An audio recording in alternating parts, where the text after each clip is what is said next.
4 championships in the 1970s. They won a championship with Bill Cowher. They won a championship with Mike Tomlin, who we're just about to hear from.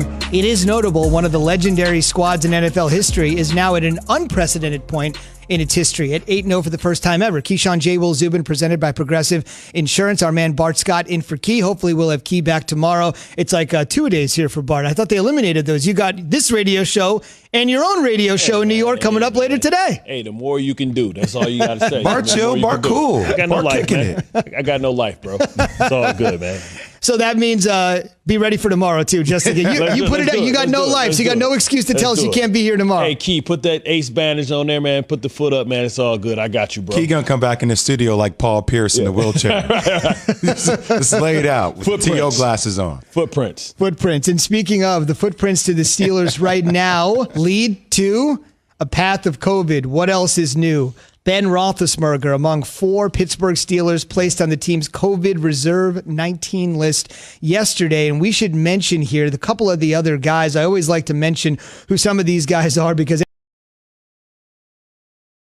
anytime you're involved in something like this, you're not just one of 53 or 55. You're an actual human being. So offensive lineman Gerald Hawkins, running back Jalen Samuels, and linebacker Vince Williams, along with big men, coming in close contact with Vance McDonald, the team's tight end. So they are all in the protocol program at the moment. We should mention that they could be back in the Steelers facility Saturday if they test negative and they don't develop symptoms, which means essentially all of them could play against the Cincinnati Bengals without practicing, right? They'd be back on the field Saturday for the walkthrough. But when your quarterback's been in the league for 17 years, he could probably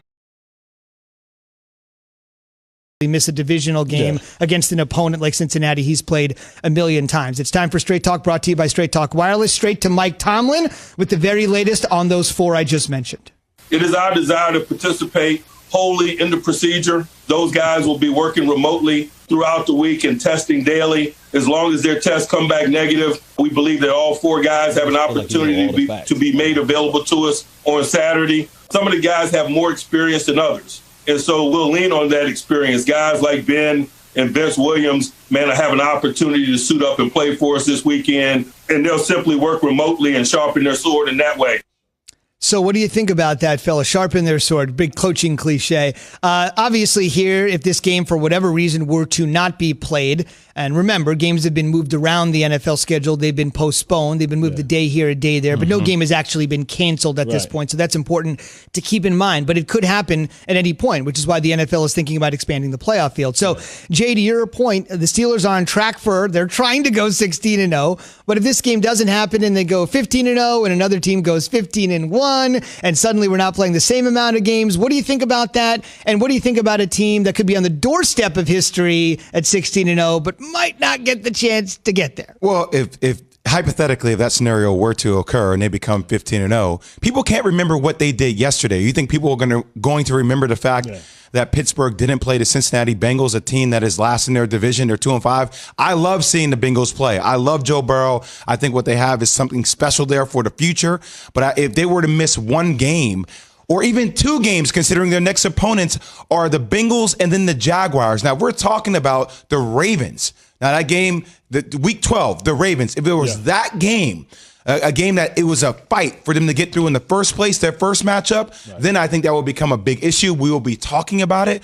But with the Bengals, come on, man. If they were to miss that game, we wouldn't be talking about it if they were still 15-0. Real quick, Bart, to Jay's point, the one thing about the Ravens, you mentioned that as a hypothetical because they're just a higher brow opponent than the Cincinnati Bengals. But remember, that game is scheduled to be played on Thanksgiving, and the league is going to make sure they have a prime time Thanksgiving game. A little over a decade now, they've been playing a 3rd game on Thanksgiving in prime time in front of the country. That's thanks to my Detroit Lions. Yes. The games always stink. Right, Detroit and Dallas. You know what, let's get somebody something after a night game. And but to your point, Bart, real quick, I just wanted to mention that game is scheduled to be the night game, right? So somebody would have to be moved to a short week. If that game is on a Thursday, and for whatever reason, to Jay's point, that one can't be played, they would have to slide a game in there, and that would be unfair to a team to make them play on 4 days rest when they're not expecting to play on 4 days rest. I think if that was to happen, you would just cancel the game. You would have 2 primetime games. You would owe the network a game. But listen to Mike Tomlin. It tells you why leadership matters, right? Because no matter what he says, I just have conviction that it's going to be okay, that there's no situation that's too big or too small for him. I feel like he's a guy that's really about the details. And listen, Big Ben has been hurt often, and most great players don't practice during the week, especially when you get later into November, December anyway. They kind of let the backup handle it. Nobody wants to see Mason Rudolph play, but I think that the Bengals, every time I think about it, I remember him like when they took the face mask off, man, like take my helmet off, man. Don't take my face mask off. He's looking like Evel Knievel little cousin and stuff, man. Like that's a meme that'll never die. But, they're playing the Bengals, and, when you look at them, nobody cares. I don't care. Like in Title Town, it's about championships. So whether you go 15-0, 16-0, to me, this is a heavily flawed team as well. That's what makes this season so great. Every team that you say, whether it's 16-0, whether it's Kansas City, they all have warts. And it's all about who's going to be able to play. And the thing the curveball that you can't account for is COVID. Because what happens if somebody gets COVID during the playoffs? And you lose a player that can't play, what happens to the protocol? We saw Justin Turner. What happens to the protocol if somebody tests? Will it be one of these mystery Nick Saban test outs? Because, you want to you talk about a competitive advantage. Are we going to be able to move some of these? The reason why the NFL decided to start their season on time is so that they can have the flexibility to add weeks into the season, because the NFL is a sport that it doesn't matter about the weather. If they got to go into March, they can go into March. So that's the beauty about what's going on. I think they can make up any game if they really want to. If they were to miss this game, if it were to be canceled, think about how that would be such a benefit to the Pittsburgh Steelers that actually got their bye week taken away due to that game with the Titans.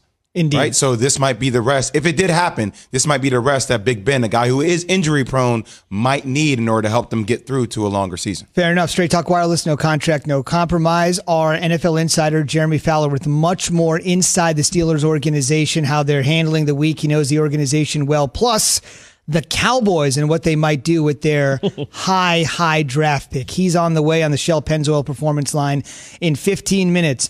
On the way, simply put, one of the greatest players in NFL history says the Eagles got it all wrong when they made their quarterback choice. That's after Jay has this. Perfect.